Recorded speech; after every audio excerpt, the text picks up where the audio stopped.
হুম হুম। তাছাড়া কোনো কিছু তৈরি হবে না। না, এই যেটুকু রাস্তার দুই সাইডে দিয়ে একটা দিয়ে সেই সেই পুরো দিব। এই পুকুরটা কে কাটছে? হ্যাঁ, আমাদের দুই সাইডে দুটো করে থাকে। বুঝতে পারছি বুঝতে পারছি। হ্যাঁ।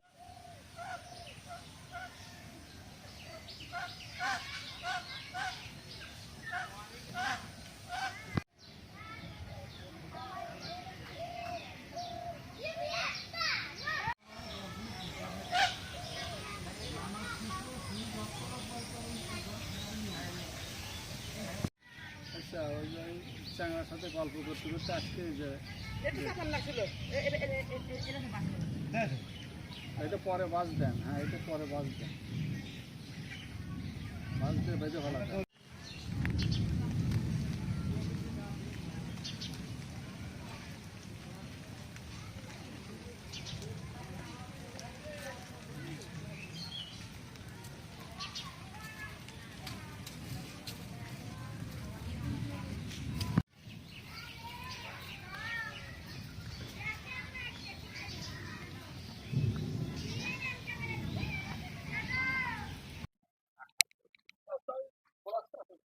হুম হুম আর বারিশ হুম। এখানে বলবো নাকি আর? এই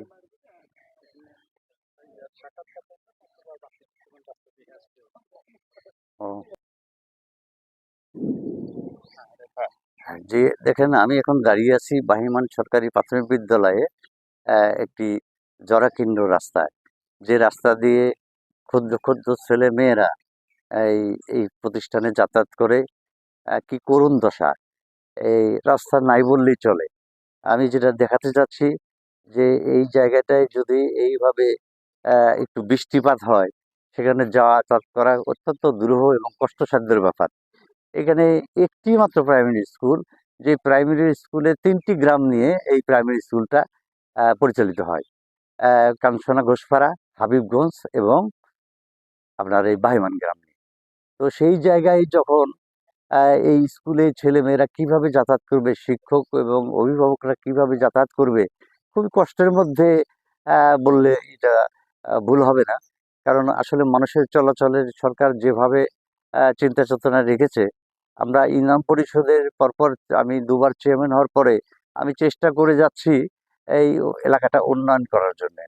শুধু যতটুকু পেরেছি আমি করেছি, বাকিটা আমার সাধ্যের বাইরে। কারণ এখানে বড় প্রকল্প না হলে এই সমস্ত কর্মকাণ্ড আমাদের ইউনিয়ন পরিষদে ওইরকম বরাদ্দ নাই। যদি থাকতো তাহলে অবশ্যই এই অবহেলিত অঞ্চলটাকে আমি অনেক আগেই একটু ভালো রূপ দেওয়ার চেষ্টা করতাম। তো আমি কয়েকটি মাত্র ব্রিজ করেছি যাতে এপার ওপার ছেলে মেয়েরা যাতায়াত করতে পারে। আসেন আমি আরেকটু দেখাই আপনাদেরকে। সেটা হলো দেখেন আমার বাম সাইডে সরকারি একটা ক্যানেল চলে গিয়েছে, ঘাটিনের থেকে শুরু করে একদম পর্যন্ত, আমাদের নরসন্ধ্যা পর্যন্ত কিশোরগঞ্জ বাজার হয়ে। এই যে এপার আর এপারের অংশটা, এই পারেও প্রচুর মানুষের বসবাস, ওপারটাও ঠিক সেম জিনিস। এখন তারা ওপার থেকে এপার আসবে কিভাবে? সেই সুবাদে আমি ৩টা ব্রিজ করে দিয়েছি, কাঠের ব্রিজ, একটি ২টি পাকা ব্রিজ করে দিয়েছি। এটা সবই আমার আমলেই হয়েছে। তা আমি এখন যতটুকু বুঝি যে এই বৈশ্বিক মন্দার মধ্যে আমাদের যেটা করা উচিত সেটা হলো যে এই আমাদের এই সরকারের এই উন্নয়ন চিত্রের মধ্যে এই প্রকল্পটা একটু অগ্রাধিকার দেওয়া উচিত। অগ্রাধিকার দেওয়া উচিত এই কারণেই যে যে অবহেলিত অঞ্চলগুলো বেছে বেছে, শুধু আমার স্বল্পীজনই নয়, আমি মনে করি সামগ্রিকভাবে আমার মাননীয় এমপি মহোদয়ের এই ৬৫/৪ আসনের যতগুলো অবহেলিত অঞ্চল আছে, বিশেষ করে শিক্ষা প্রতিষ্ঠানে যাতায়াত করার জন্যে সেই সমস্ত রাস্তাঘাটগুলা দ্রুত তৈরি করে দিয়ে যেন সবার আহ, আহ, যাতে উপকারে আসে সেই চেষ্টা করার জন্য আমি বিনীত অনুরোধ করছি তার কাছে। দেখেন এখানে শুধু শিক্ষক বা কর্মচারী বা ছাত্রছাত্রী অভিভাবকই নয়, এই স্কুল পরিদর্শন করার জন্যে উপর থেকে শিক্ষা প্রতিষ্ঠানের লোকজনও এখানে আসেন। তো শিক্ষা মন্ত্রণালয় থেকে আসতে পারেন, ডিজি অফিস থেকে আসতে পারেন, আমাদের সিনিয়র জেলা শিক্ষা প্রাথমিক বিদ্যালয় থেকে আসতে পারেন। সব মিলেই যখন এই অবস্থা দেখে তখন নিজেদের কাছে আমরা লজ্জাবোধ করি। তা আমি সেই জন্যে আবার পুনরায় অনুরোধ করি যে আমাদের মাননীয় এমপি মহোদয় আপনি দেখেন এই গ্রামের, এই ৩টি গ্রামের সমন্বয়ে গঠিত একটা প্রাথমিক বিদ্যালয়, সরকারি প্রাথমিক বিদ্যালয় এটি। নামকরণ করা হয়েছে বাহিমান সরকারি প্রাথমিক বিদ্যালয়। আমি অনুরোধ করব এই রাস্তাটা দ্রুত মেরামত করে এবং পূর্ণভাবে আবার সড়ক বৃদ্ধি করে পাশাপাশি বহুদূর ভবিষ্যতে পাকা করার ব্যবস্থা করার জন্য। ধন্যবাদ আপনাদেরকে। আসসালামু আলাইকুম।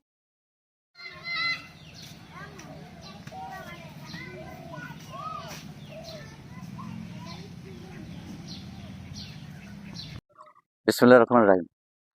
আমি এখন দাঁড়িয়ে আছি আমাদের সলভ ইউনিয়নের ৪ নম্বর ওয়ার্ডের কাঞ্চনা ঘোষপাড়া হাবিবগঞ্জ হয়ে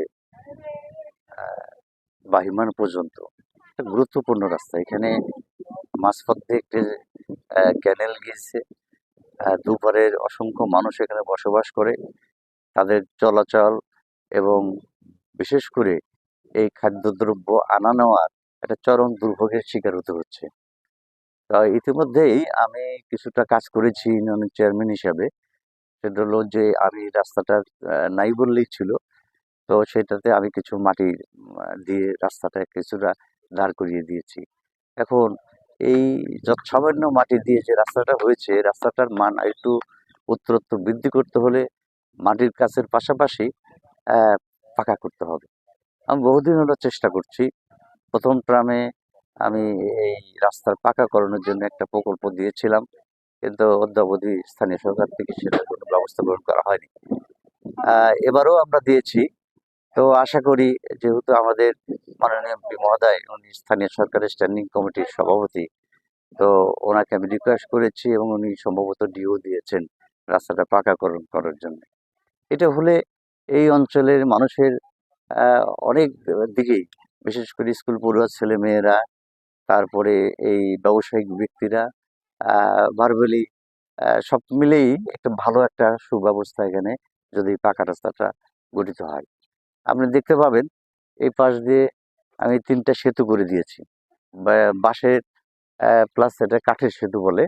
এখানে এই কাঞ্চনা ঘোষপাড়াতে দিয়েছি, ওই বাহিমানের মাঝখানে দিয়েছি, দিয়েছি আপনার বাহিমানের প্রাথমিক বিদ্যালয়, ওখানে একটা পাকাকরণের ব্যবস্থাও রেখেছি। তো সব মিলিয়েই এপার ওপারের মানুষের যে যাতায়াতের সুব্যবস্থার জন্য এটা করা। কিন্তু আমি লক্ষণীয় বিষয় হলো যে এই পারে যতটুকু মানুষ না চলাচল করতে পারে, ওই পারটা বিশেষ করে আমি উত্তর পাশে এই ক্যানেলের উত্তর পাশের জনগণের আসা যাওয়াটা চরম দুর্ভোগের শিকার হতে হয়। আর একটা প্রাইমারি স্কুল আছে এই পাশে, যে প্রাইমারি স্কুলটা মূলত এই ক্যানেলের উত্তর পারেই অবস্থান। সেই জায়গায় ছেলেমেয়েরা যাতায়াতের ব্যবস্থা অত্যন্ত মানে কষ্টকর। বাড়ির উপর দিয়ে চলাচল করতে হয়। তা আমি সংশ্লিষ্ট কর্তৃপক্ষ, মাননীয় এমপি মহোদয় সহ সবার দৃষ্টি আকর্ষণ করে বলবো যেন ওপারের রাস্তাটা যেন এটা করা হয়। পাশাপাশি আমি যেখানে দাঁড়িয়ে আছি এই রাস্তাটা যেন কার্পেটিং করে পাকাকরণের ব্যবস্থা গ্রহণ করা হয়।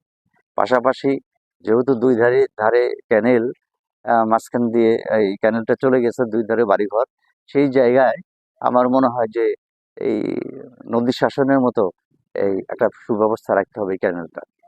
ধন্যবাদ আপনাদেরকে।